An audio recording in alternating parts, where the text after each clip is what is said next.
Hi, everybody. Welcome back to Dave's Math Channel. I'm your host, David Tear, and this is my fifth video in my series on algebraic number theory. And it's also my second video on Gaussian integers. And, in the previous video, I introduced Gaussian integers, and today I'm going to talk about some of their basic properties, and we're actually going to prove some results today. So this is a little bit more mathematically rigorous than my last video. Anyway, let's begin. So, yeah, first I'll just say a little bit about the arithmetic of Gaussian integers. Well, Gaussian integers are just a subset of complex numbers. So, I think you guys probably learned complex arithmetic when you first learned about complex numbers. I have other videos on complex numbers in case you want to watch those. Um, but anyway, they satisfy some pretty basic properties involving addition. And the basic elementary operations: addition, subtraction, multiplication, division. So they're kind of, I mean, at least addition and subtraction are what you expect. To add to Gaussian integers, you just add the respective real and imaginary components, and similarly for subtracting to Gaussian integers. And for multiplying, it's a little trickier, but it's just the same rule for multiplying two complex numbers. You have a plus b, you just use this fact that the square root of the I squared is -1, and you use FOIL, and if you do that, you get this rule: a plus bi times c plus di equals ac minus bd plus ad plus bc times I. Same is true for complex numbers in general. And similarly, if you're dividing, you get this is probably the most complicated rule. If you buy a plus bi by c plus di, you get in the numerator you get ac plus bd plus the quantity bc minus ad times I, the whole thing divided by c squared plus d squared. Um, and it's not too hard to derive these formulas.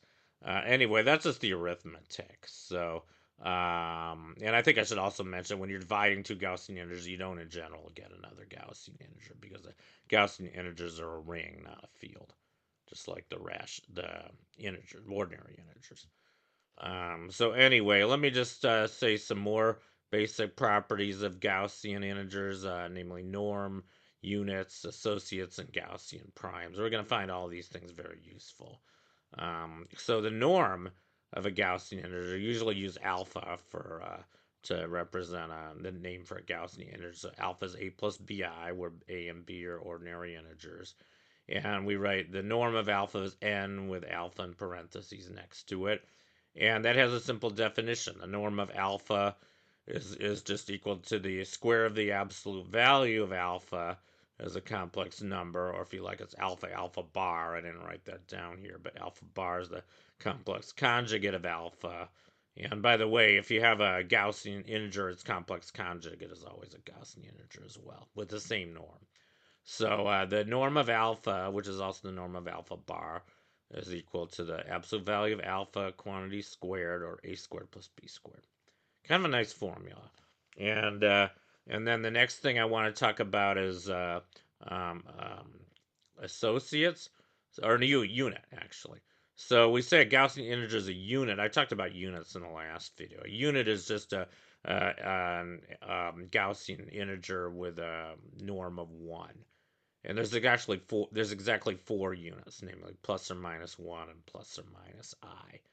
Um, and there's also what are called associates. So if you have a given Gaussian integer alpha, an associate of alpha is just another Gaussian integer that's equal to a unit times alpha. And since there's only four units, there's exactly four associates of every non-zero Gaussian integer, namely plus or minus alpha and plus or minus I alpha.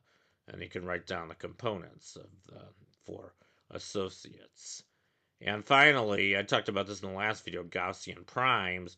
A Gaussian prime is a Gaussian integer that's not a unit, whose only divisors are units and associates of alpha. That's why we need to know what units and associates are first. It's analogous to ordinary primes.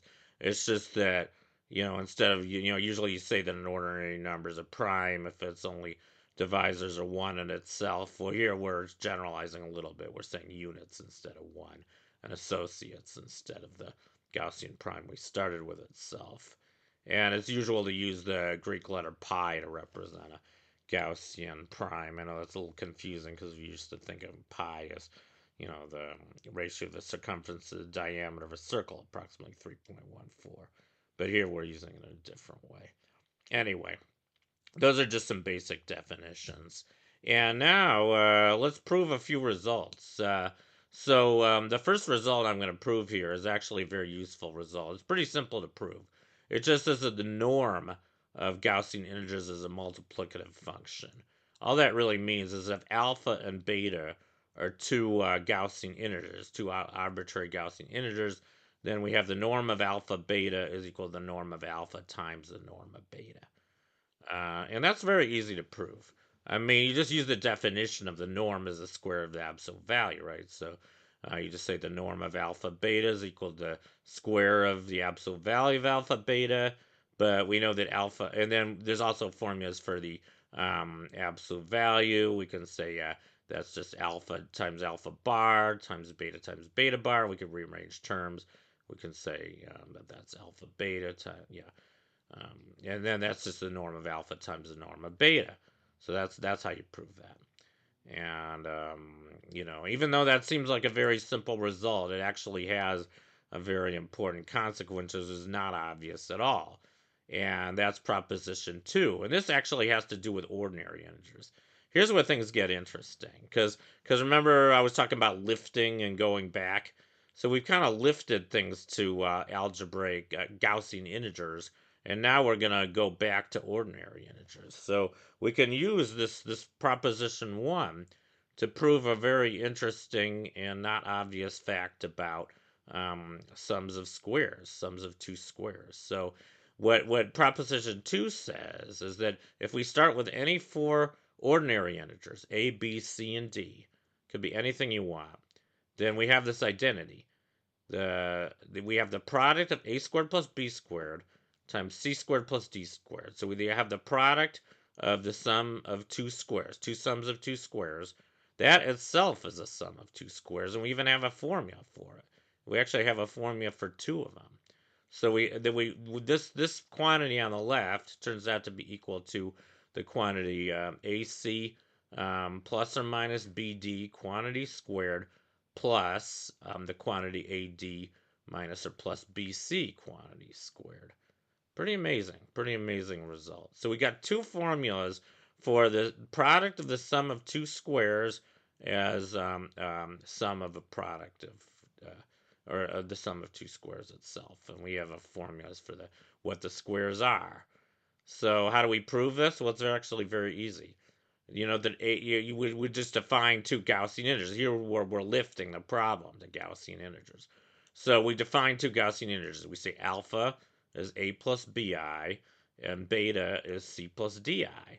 And now we just use the fact we had before. I mean, we remember that a squared plus b squared is the norm of alpha. So this quantity a squared plus b squared times c squared plus d squared is just the norm of alpha. That's the first term, and times the norm of beta, that's the second term. But we already proved that since the norm is multiplicative, that this quantity is equal to the norm of alpha times beta.